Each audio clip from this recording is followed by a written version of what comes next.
다시 우리 가족한테 돌아갈게요. 그러니까 제발 우리 아빠만 할머니!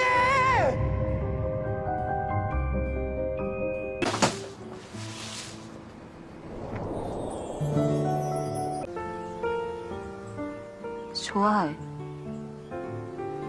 Halo guys, balik lagi ke channelnya Mimin. Gimana kabar teman-teman semua? Semoga baik-baik aja ya. Oke, di video kali ini mari kita lanjutkan review dari drama The Golden Spoon episode 5 by Mimin. Ini dia. Nah, ternyata ayahnya Lee Song Chun itu terjatuh ketika dia lagi sedang bekerja dengan teman-temannya. Oleh karena itulah ayah Lee Song Chun dilarikan ke rumah sakit. Dan ternyata project itu adalah proyek ayahnya si Hwang Tae-yong. Setelah itu ayah Hwang Tae-yong ini diberitahukan oleh sekretarisnya dan disuruh untuk pergi ke rumah sakit melihat ayahnya Lee Song Chun. Oleh karena itulah alasan ayahnya si Hwang Tae-yong datang ke rumah sakit dan bertemu dengan si Hwang Tae-yong palsu. Dan dia juga kaget ketika melihat anaknya si Hwang Tae-yong palsu menyebutkan nama ayah kepada ayahnya Lee Song Chun. Kemudian si Hwang Tae-yong palsu menjelaskan semuanya kepada ayahnya agar alibinya bisa diterima. Dan untung aja alasan yang diberikan kepada ayahnya itu bisa diterima dan ayahnya pun tidak curiga dengan alasan yang diberikan oleh si Hwang Tae-yong palsu. Bahkan sekretaris ayahnya pun mengatakan bahwa ada perubahan terhadap sikap Hwang Tae-yong yang jauh lebih bijaksana dan mungkin udah bisa untuk meneruskan ayahnya ini untuk memimpin perusahaan mereka. Kemudian Hwang Tae-yong palsu datang menemui ayahnya Lee Song Chun lagi dan di situ dia kayak khawatir banget dong sehingga ngebuat orang-orang di sana menjadi ngerasa aneh gitu. Namun mau tidak mau dia harus menahan semuanya dan juga melihat keakraban antara Hwang Tae-yong asli dengan ayahnya dan juga seluruh keluarganya. Dan secara tiba-tiba juga di sana kondisi ayahnya si Lee Song Chun menjadi kritis lagi dan juga mengeluarkan darah dari mulutnya sehingga semua menjadi panik dan ayahnya langsung dibawa ke ruang ICU ataupun UGD. Perawat di sana langsung memberikan pertolongan sesegera mungkin untuk menyelamatkan ayahnya si Lee Song Chun dan dia pun menjadi ngerasa bahwa kemungkinan besar itu adalah hukuman untuk dirinya sendiri. Celotehan yang dikeluarkan oleh si Hwang Tae-yong palsu ini membuat Na Ju-hee menjadi heran sebenarnya apa maksud perkataan dari Hwang Tae-yong palsu. 다시 우리 가족한테 돌아갈게요. 그러니까 제발 우리 아빠만 그 전에는 꼭 와야 할 텐데. Kemudian dia bertekad nih untuk kembali lagi menjadi dirinya yang asli sebagai Lee Song Chun dan dia pun berlari untuk segera pulang ke rumahnya dan juga dia mau menemui si nenek. Dimana berdasarkan pesan yang diberikan oleh si Halmoni bahwa Lee Song Chun harus sampai sebelum matahari terbenam. Sementara itu dia pergi ke rumahnya dan juga membawa beberapa uang termasuk sendok emasnya untuk diberikan kepada si nenek. Namun ketika itu adik emak tirinya dia malah datang mengganggu dan hampir aja ngambil sendok emasnya dia. Kemudian Lee Song Chun pun sempat dipukul sama si adik ipar ayahnya itu. Tapi untung aja Lee Song Chun itu bisa membela diri dan segera kabur dari si adik ipar ayahnya itu. Emang tuh orang gak ada akhlak banget ya kan. Kemudian dia langsung pergi melarikan diri dari sana. Sementara itu ayahnya si Lee Song Chun akhirnya berhasil diselamatkan dan menunggu siuman saja. Berita tersebut membuat mereka semua menjadi lebih lega.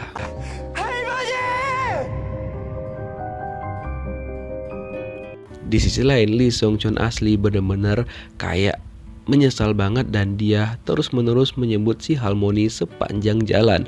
Dan ketika dia sampai di sana di lokasi tempat dirinya bertemu dengan si Halmoni sebelumnya, ternyata si Halmoni udah enggak ada lagi di sana. Dan tanpa putus asa dia terus mencari keberadaan Halmoni hingga malam hari tiba.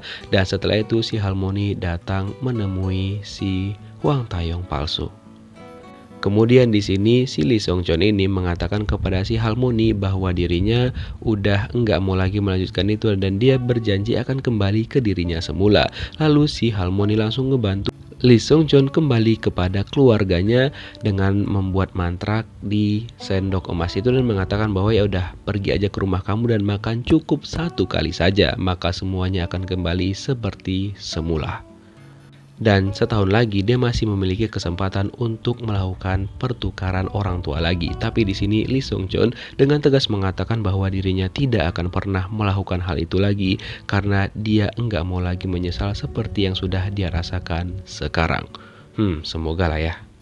Sementara itu Hwang Tae-yong itu masih bersama dengan keluarganya Lee Sung Chun dan dia mendapatkan cinta yang banyak banget dari ibu dan juga ayahnya Lee Sung Chun.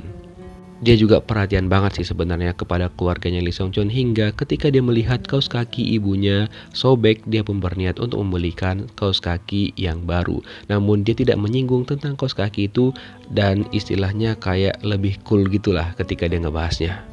누구세요?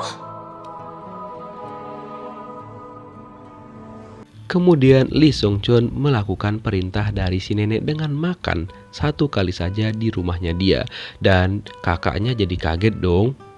Ketika Lee Sung Chun noleh, kakaknya langsung memanggil namanya dengan sebutan Lee Sung Chun. Dan semuanya sudah kembali seperti semula. Dia pun kayak seneng banget gitu karena dirinya akhirnya bisa kembali menjadi bagian dari keluarga itu. Dia pun nangis sejadi-jadinya dan berusaha untuk memeluk kakaknya untuk meredam emosinya dia. Dan dia juga memastikan nih sama kakaknya, dia benar Lee Sung Chun atau bukan gitu. 보여줄까?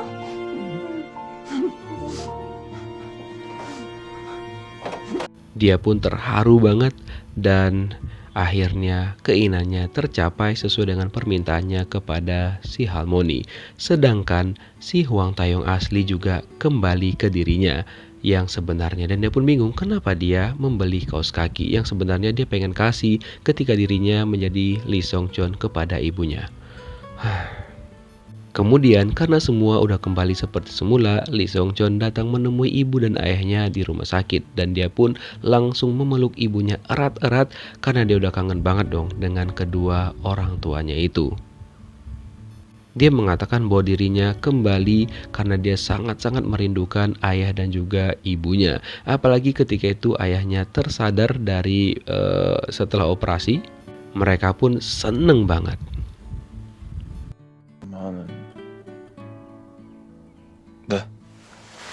Hwang Tae-yong asli sudah terbangun di rumahnya dan dia juga udah tidur di ranjang yang enak kan. Tapi ternyata dia masih ingat dengan ibunya Lee Sung Chun. Bahkan dia juga pengen dimasakin kayak kimchi yang biasanya dia makan. Bahkan ingatan tentang genggaman hangat tangan ibunya Lee Sung Chun itu masih teringat jelas di dalam memorinya si Hwang Tae-yong. Wah, berarti nggak 100% dong dia lupa dengan kejadian yang sudah dia alami, ya kan? Namun dia harus bertemu lagi dengan orang yang sangat dia takuti, yaitu ayahnya sendiri. 팔자 고칠 생각이었나 보지? 그런 분들 아니에요. 승천이 부모님 알아요? 모르잖아요. Namun di sini Hwang Tae-yong tidak terima ketika orang tuanya dan juga adik ipar ayahnya menjelek-jelekan tentang orang yang kurang mampu. Dari sini kita bisa melihat bahwa memang terdapat perubahan sikap dari si Hwang Tae-yong asli ini dari sebelum-sebelumnya. Tapi di sini ayahnya malah mengskakmat pendapat dari si Hwang Tae-yong. Dan ketika selesai makan, dia malah diganggu lagi sama adik ipar ayahnya dong, ataupun adik dari emak tirinya. Dan ketika dia mau diapa-apain nih sama si orang gak ada akhlak ini, untung aja Moon Ki datang dan dia pun menyelamatkan si Hwang Tae-yong. Hampir aja. Dan ketika dia menyeka saku di celananya, dia menemukan kaos kaki yang sebenarnya dia pengen kasihkan ke ibunya si Lee Sung Chun ketika dia masih menjadi Lee Sung Chun pada waktu itu. Di sisi lain, Lee Sung Chun yang menemani ayahnya di rumah sakit, dia mendapatkan beberapa bingkisan gitu. Ketika dia buka surat, ternyata surat itu ditulis oleh Najuhi dan juga makanan itu diberikan oleh Najuhi. Dia pun seneng banget dong ketika mendapatkan kata-kata semangat dari Najuhi. Karena dia yakin Najuhi masih belum jauh, dia pun mengejar Najuhi dan langsung meluk Najuhi. Wah, dia pun seneng banget dong. Akhirnya bisa bersatu dengan Najuhi. Ditambah lagi Najuhi menjadi salting dan mereka pun berjanji bakal bertemu di sekolah setelahnya. Wah, kalau kayak gini kan ya cocok sih mereka berdua. Semoga gini aja lah ya kan, udah pas banget nih. Kemudian ketika mereka lagi makan buah dan juga makanan yang diberikan oleh Najuhi, tiba-tiba aja nih teman-teman, orang ataupun bos ayahnya si Lee Sung Chon ini datang dan dia pun meminta ganti rugi atas kerusakan mobil yang udah disebabkan oleh ayahnya Lee Sung Chon sebesar 100 juta won. Wow. 저건 이승찬일까 황태웅일까? 이승찬! Sementara itu, Yeojin memastikan nih apakah orang yang dihadapannya dia itu Hwang Taeyong ataupun Lee Sung Chon. Tapi dia memanggil Hwang Taeyong dengan sebutan Lee Sung Chon yang ngebuat si Hwang Taeyong marah kepada si Yeojin. Dan dari sinilah Yeojin tahu kalau Hwang Taeyong palsu memutuskan dirinya untuk kembali dengan keluarganya. Sementara itu, Najuhi mendengar bahwa Sung Chon tidak jadi masuk sekolah karena dia mendapatkan masalah di mana orang tuanya harus ngebayar 100 juta won atas apa yang sudah terjadi. Ibu dan kakaknya Lee Sung Chon berusaha meminta keringanan nih kepada si bapak ini, tapi dia nggak mau, bahkan dia bakal menambah 2 juta setiap harinya untuk mobil sewaan itu. Wah, nggak ada akhlak banget. Kemudian kakaknya Lee Sung Chon itu mengatakan bahwa dirinya mendapatkan tawaran kerja di karaoke gitu, tapi emaknya tidak mengizinkan karena kan ya kita tahu sendirilah gimana kerja di sana ya kan. Oleh karena itulah terlibat perdebatan di antara kakaknya Lee Sung Chon dan juga ibunya. Dan ketika itu ibunya kayak sakit hati dengan perkataan kakaknya Lee Sung Chon kepada dirinya. Dan dia pun memutuskan untuk segera pergi agar perdebatan di antara mereka tidak berlanjut. Dan kakak Lee Sung Chon pun menyesal dengan apa yang sudah dia ucapkan. Kemudian ibunya Lee Sung Chon itu kayak sedih banget atas apa yang harus mereka hadapi dan dia pun pergi ke toilet mall untuk menangis sejadi-jadinya. Dan ketika itu dia melihat sebuah pamflet gitu bahwa ada tentang penjualan organ seperti ginjal, lever, dan lain-lainnya. Wah, bahaya nih. Sementara itu Lee Sung Chon juga mencoba untuk mencari solusi nih. Dia mencoba menjual jam tangan yang pernah dia pakai ketika dia menjadi Hwang Taeyong, tapi ternyata ditolak karena si bapak penjaga toko itu, yang pemilik toko maksudnya, nggak percaya bahwa jam tangan itu memang asli gitu. Ya udah deh, karena emang nggak mau, dia pun memutuskan untuk nggak memperpanjang masalah itu, dan si Hwang Taeyong palsu ataupun Lee Sung Chon pun ya udah dia ngebuang jam tangan itu karena ya udah kemungkinan emang nggak bisa dijual gitu ya kan, apalagi dia nggak dipercaya. Keesokan harinya, ibunya Lee Sung Chon melaksanakan dong prosedur untuk penjualan organ-organnya dia. Wah. Tapi untung aja ketika emaknya lagi negosiasi dengan si pembeli organ itu, di sanalah Lee Sung Chon mendengar semuanya dan dia pun marah banget kepada si pembeli organ itu dari emaknya dia, sehingga dia memutuskan untuk tidak melanjutkan proses tersebut. Dan dia pun menanyakan kepada ibunya kenapa ibunya harus melakukan hal itu, karena itu kan cukup berbahaya banget termasuk kepada kesehatan ibunya. Ibunya mengatakan itu dilakukan demi uang. Lalu Sung Chon menambahkan bahwa ibunya cukup diam aja biar dirinya saja akan membereskan semua masalah tersebut. Nah, ternyata si Lee Sung Chon itu pergi menemui ayahnya Hwang Taeyong, di mana di sini dia kayak meminta bantuan gitu nih kepada ayah Hwang Taeyong untuk memberikan pinjaman kepada dirinya sebesar 100 juta won. Tapi di sini ayahnya Hwang Taeyong enggak mau memberikan pinjaman itu kepada Lee Sung Chon. Dia langsung kayak skakmat gitu dengan mengatakan bahwa ya dia nggak mau berinvestasi kepada orang-orang yang miskin. Wah. Tapi ya emang benar juga sih yang dikatakan sama ayahnya si Hwang Taeyong, karena dia nggak mau rugi dong, ya kan, sebagai pengusaha. Di sisi lain, Najuhi juga berusaha untuk membantu Lee Sung Chon, di mana ketika dia minta bantuan meminjam duit sama ayahnya nggak disetujuin, sehingga dia memutuskan untuk menjual tas-tasnya dia. Wah, dan dia pun akhirnya mendapatkan uang sebesar 100 juta won ketika dia menjual tas-tasnya itu, dan dia berusaha untuk memberikan itu kepada Lee Sung Chon. Tapi ternyata udah keduluan sama Yeojin, dimana Yeojin juga memberikan bantuan itu kepada Lee Sung Chon. Dan si Yeojin pun tahu kalau di sana ada Najuhi. Dia sengaja kayak mana-manasin si Najuhi gitu, kemudian dia meluk Lee Sung Chon. Wah, kayaknya udah direncanakan juga nih sama si Yeojin ini. Si Najuhi kalah cepet dan dia pun enggak jadi memberikan bantuannya kepada Lee Sung Chon karena udah kalah cepat gitu. Dan beberapa minggu kemudian mereka kumpul-kumpul nih, dimana si Najuhi ditanyain sama si Yeojin kemanakah si Hwang Taeyong palsu ataupun Lee Song Chon. Kan mereka berdua ini dekat, tapi kenapa si Najuhi kayak nggak tahu gitu kabar dari si Lee Song Chon. Dia kayak manas-manasin si Najuhi gitu nih teman-teman. Dan ternyata Hwang Taeyong itu bekerja dong dengan si Yeojin. Kayaknya bayaran dari bantuan yang diberikan sama Yeojin itu. Dia meminta kepada Lee Song Chon untuk menjemputnya jam 9 bersama teman-temannya, dan di sanalah dia bertemu pertama kalinya lagi setelah beberapa minggu dengan Najuhi. Dan sekalian si Yeojin pamer gitu kepada teman-temannya bahwa dirinya sekarang tinggal serumah dengan si Lee Song Chon, yang ngebuat Najuhi itu kayak emosi banget, dan dia pun nggak tahan lagi ketika melihat kedekatan antara Yeojin dan juga si Lee Song Chon. Ketika Najuhi ngambek dan pulang sendirian,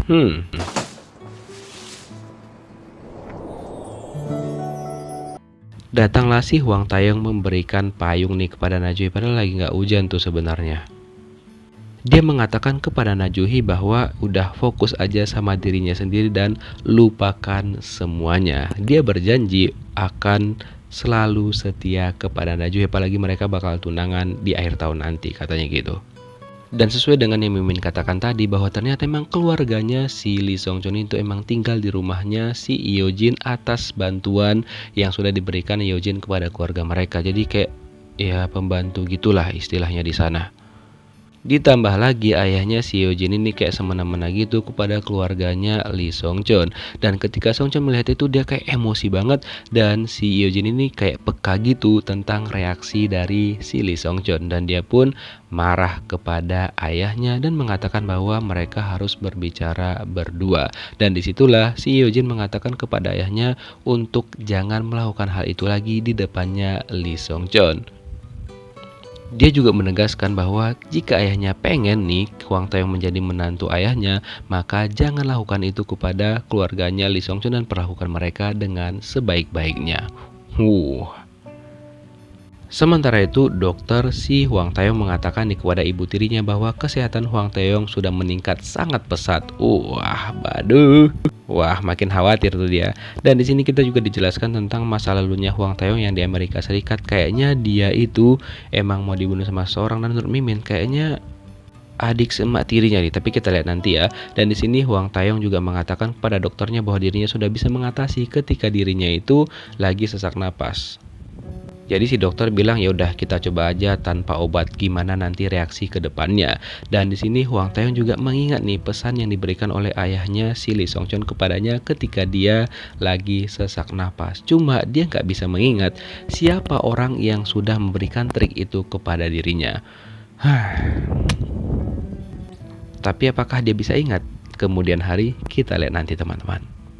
Kemudian Najuhi datang menemui orang tuanya si Hwang Taeyong, karena kebetulan waktu itu orang tuanya emak tirinya ini ya lagi ulang tahun gitu, dan dia memberikan kado yang ternyata pada saat yang bersamaan datang jugalah si Yeojin ke sana, dan akhirnya itu pertemuan lagi antara Najuhi dan juga si Lee Song Chon. Karena kehadiran Lee Song Chon gak diinginkan nih sama emaknya si Hwang Taeyong, dia pun memutuskan untuk segera pergi dari sana. Tapi ketika dia lagi keluar tuh, dia berpapasan dengan si Hwang Taeyong. Lalu Hwang Taeyong meminta Lee Song Chon untuk masuk kembali lagi ke rumahnya dia. Nah, sedangkan emak tirinya Hwang Taeyong bertanya kepada Yeojin apakah dia dengan si Lee Song Chon itu berteman ataupun berpacaran. Dia mengatakan ya enggak, dia tuh kayak ibarat pembantunya dia aja gitu loh. Dan pernyataan dari si Yeojin itu membuat Najuhi marah dan mengatakan bahwa ya jangan pernah menyebutkan hal itu tentang Lee Song Chon, apalagi mengatakan Lee Song Chon itu kayak pembantunya dia gitu. Dan ketika Najuhi membahas tentang masa lalunya bersama dengan si Yeojin ini, Yeojin tampak marah dan juga emosi, dan dia pun langsung kayak belak-belakan mengatakan semuanya kepada si Najuhi, termasuk tentang hubungannya dengan Lee Song Chon. Dan kebetulan Lee Song Chon masuk ke dalam ruangan itu, dan dia pun menjelaskan semuanya kepada Najuhi, dan dia mengakui bahwa dirinya memang selama ini berbohong kepada Najuhi. Namun itu semua dilakukan karena dia nggak mau Najuhi melihat sisi buruknya dia Dan dia langsung menyatakan perasaannya kepada Najuhi. Dia bilang dia melakukan semua itu karena dia menyukai Najuhi.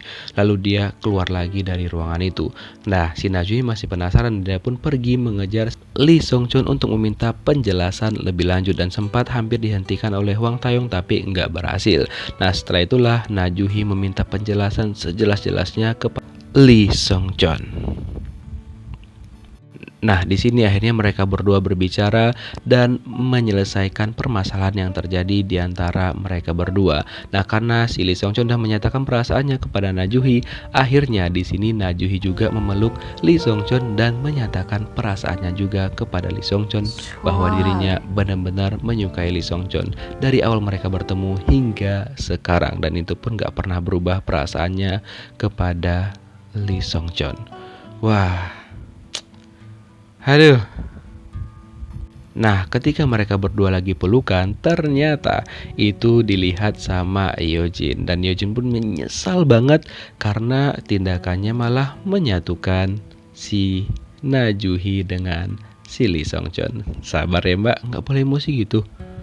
Nah, setelah itu Najuhi datang ke rumahnya si Yeojin karena ada hal yang ingin dia bicarakan. Lalu ayahnya Yeojin nyuruh si Najuhi untuk nunggu di kamarnya Yeojin. Dan kebetulan pada waktu itu si Hwang Tae-yong juga datang ke sana karena dia pengen bertemu dengan si Yeojin dan juga si Lee Sung-chun. Ketika itu mereka tanpa sengaja menemukan sendok emas yang ada di kamarnya si Yeojin. Ya, kenapa sih tiba-tiba kok ada di pot gitu kan, biasanya dia simpan di brankas. Sementara itu si Yeojin bertemu dengan si Lee Sung-chun dan disinilah dia mengakui bahwa dirinya lah yang memberikan pesan-pesan kepada teman-temannya, pesan-pesan misterius itu, dan juga dia mengakui bahwa dirinya juga memakai sendok emas dengan menukar keluarganya dengan keluarga orang lain yang lebih kaya. Dan ketika dia bertanya kepada si Lee Sung-chun apakah Lee Sung-chun mau kembali lagi menjadi Hwang Tae-yong, Lee Sung-chun dengan tegas menjawab bahwa dia tidak mau. Nah, kemudian si Yeojin ngebuang sendok emasnya si Lee Sung-chun. Wah. Hal itu ngebuat Lee Sung-chun kayak marah banget dong. Kenapa sendok emasnya dibuang oleh si Yeojin ini? Kira-kira apakah yang akan terjadi selanjutnya? Kita lihat kelanjutan kisahnya di episode 6 yang bakal Mimin review besok. Thank you for watching. See you next video guys. Bye bye.